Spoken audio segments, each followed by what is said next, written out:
അസ്സലാമു welcome back ഫിൽസ cooking recipes. വളരെ easy ആയിട്ട് നമുക്ക് വീട്ടിൽ തന്നെ നല്ലൊരു പ്ലം കേക്ക് ഇങ്ങനെ ഉണ്ടാക്കിയെടുക്കാമെന്ന് നോക്കാം. കേക്ക് ഉണ്ടാക്കാൻ വേണ്ടിയിട്ട് കുറച്ച് ഡ്രൈ നട്ട്സും അതുപോലെ കുറച്ച് ഡ്രൈ ഫ്രൂട്ട്സും നാരങ്ങൻ്റെ തൊലി പുറമേയുള്ള തൊലി കുറച്ച് ചെറിയ ചെറിയ പീസസ് ആക്കിയിട്ട് അതും കൂടി എടുത്ത് വെക്കാം. കുറച്ച് ഈത്തപ്പഴം കട്ട് പീസാക്കി എടുത്തിട്ടുണ്ട്. അതുപോലെ കുറച്ച് ട്യൂട്ടി ഫ്രൂട്ടി എടുത്ത് വെച്ചിട്ടുണ്ട്.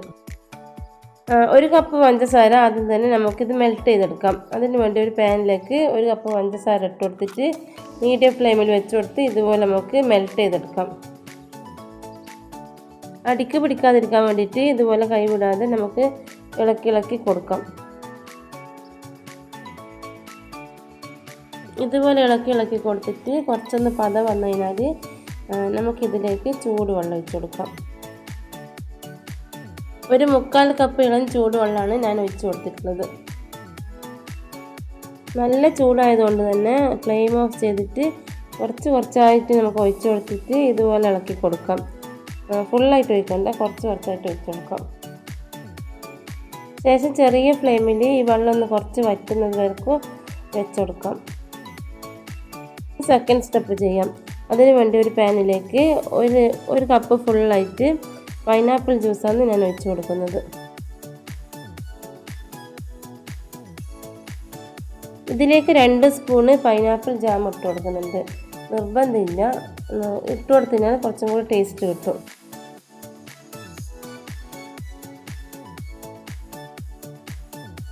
ഇതൊന്ന് മെൽട്ടാക്കി എടുക്കാം. ഇതുപോലെ പ്രസ് ചെയ്ത് കൊടുത്തതിനാൽ ഇത് മെൽട്ടായി കിട്ടും.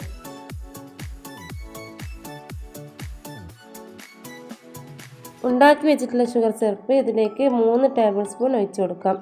എന്നിട്ടൊന്ന് മിക്സ് ആക്കി കൊടുക്കാം.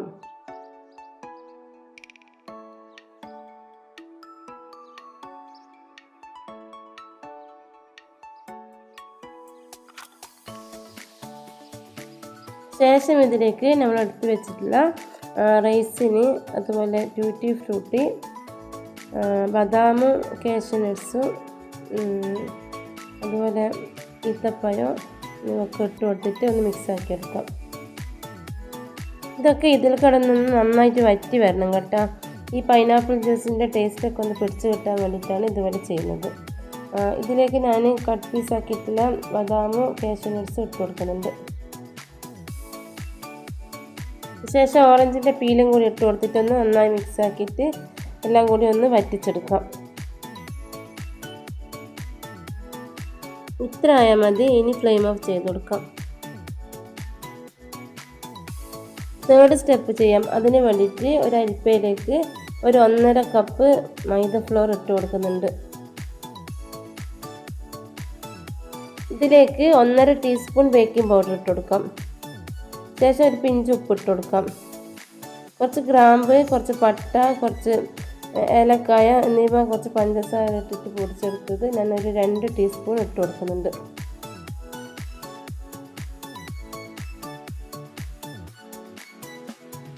ഇതെല്ലാം കൂടി ഒന്ന് നന്നായിട്ട് അരിച്ചെടുക്കാം.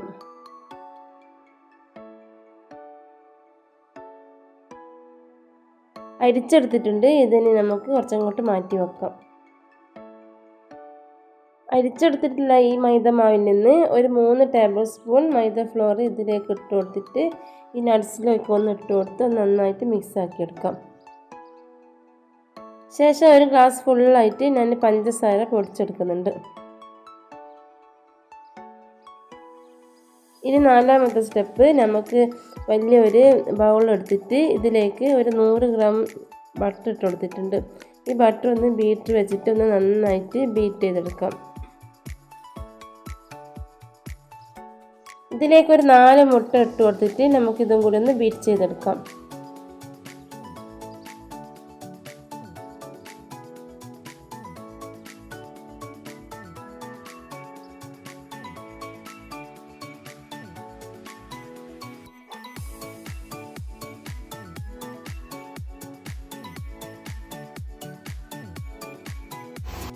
ശേഷം പൊടിച്ചു വെച്ചിട്ടുള്ള പഞ്ചസാര ഇതിലേക്ക് ഇട്ട് കൊടുത്തിട്ട് കുറച്ചായിട്ട് ഇട്ട് കൊടുത്തിട്ട് ഒന്ന് നന്നായിട്ട് ബീറ്റ് ചെയ്തെടുക്കാം.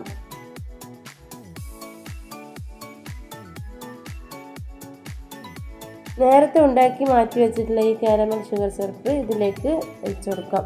ഫുള്ളായിട്ട് ഒഴിച്ച് കൊടുത്തിട്ടൊന്ന് ബീറ്റ് ചെയ്തെടുക്കാം.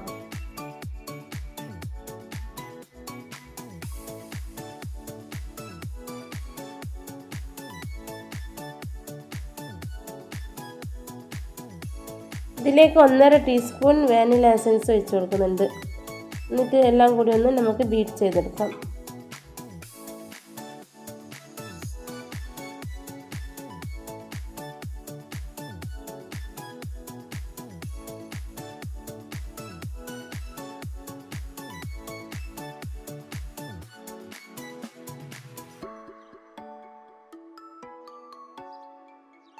ശേഷം നട്ട്സൊക്കെ ഇതിലേക്ക് ഇട്ട് കൊടുത്തിട്ട് ഇതും കൂടി ഒന്ന് ബീറ്റ് ചെയ്തെടുക്കാം.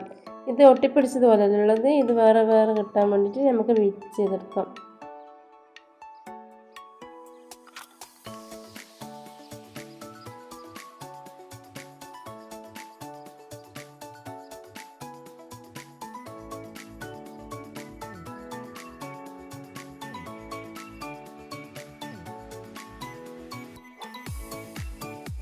ലാസ്റ്റ് ഇതിലേക്ക് നമ്മൾ എടുത്ത് വെച്ചിട്ടുള്ള ഈ മൈദ ഫ്ലോർ ഇട്ട് കൊടുത്തിട്ട് ഇതും കൂടി ഒന്ന് നന്നായിട്ട് കട്ടകളൊന്നും ഇല്ലാത്ത വിധത്തിൽ ബീറ്റ് ചെയ്തെടുക്കാം.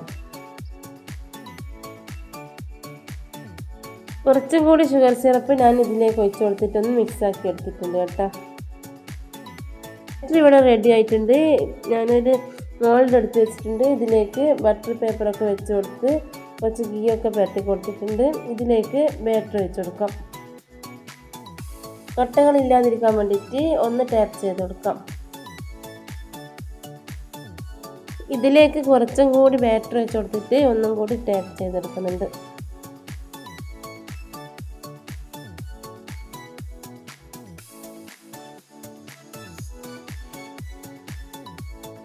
ലാസ്റ്റ് ഇതിൻ്റെ മുകളിലേക്ക് ഒരു ഗാർണിഷിന് വേണ്ടിയിട്ട് കുറച്ച് റൈസൻസും അതുപോലെ കാഷ്യൂ നട്ട്സും ഇട്ട് കൊടുക്കുന്നുണ്ട്. ഞാനിത് ഓവനിലാണ് കേട്ടോ കുക്ക് ചെയ്തെടുക്കുന്നത്.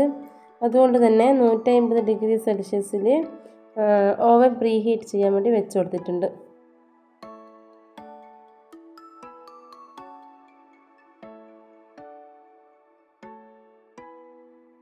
പ്രീ ഹീറ്റ് ആയതിനു ശേഷം നമുക്കിതിലേക്ക് കേക്കിൻ്റെ ബാറ്റർ വെച്ച് കൊടുക്കാം. ബാക്കി വന്നിട്ടുള്ള ബാറ്റർ ഞാനൊരു 1/2 kg മോൾഡിലേക്ക് ഒഴിച്ച് കൊടുക്കുന്നുണ്ട്.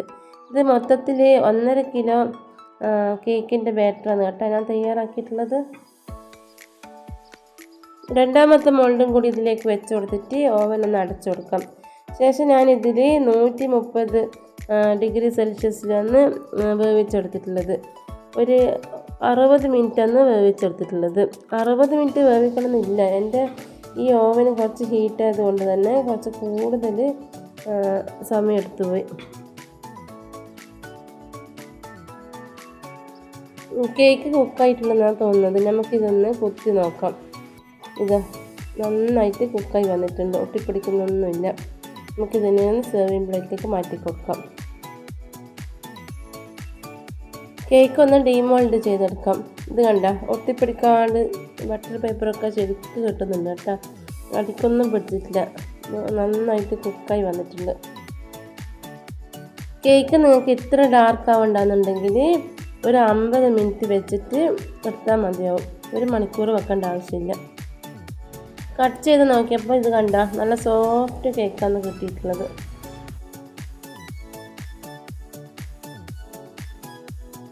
ഇനി മറ്റേ കേക്കൊന്ന് കട്ട് ചെയ്ത് നോക്കാം.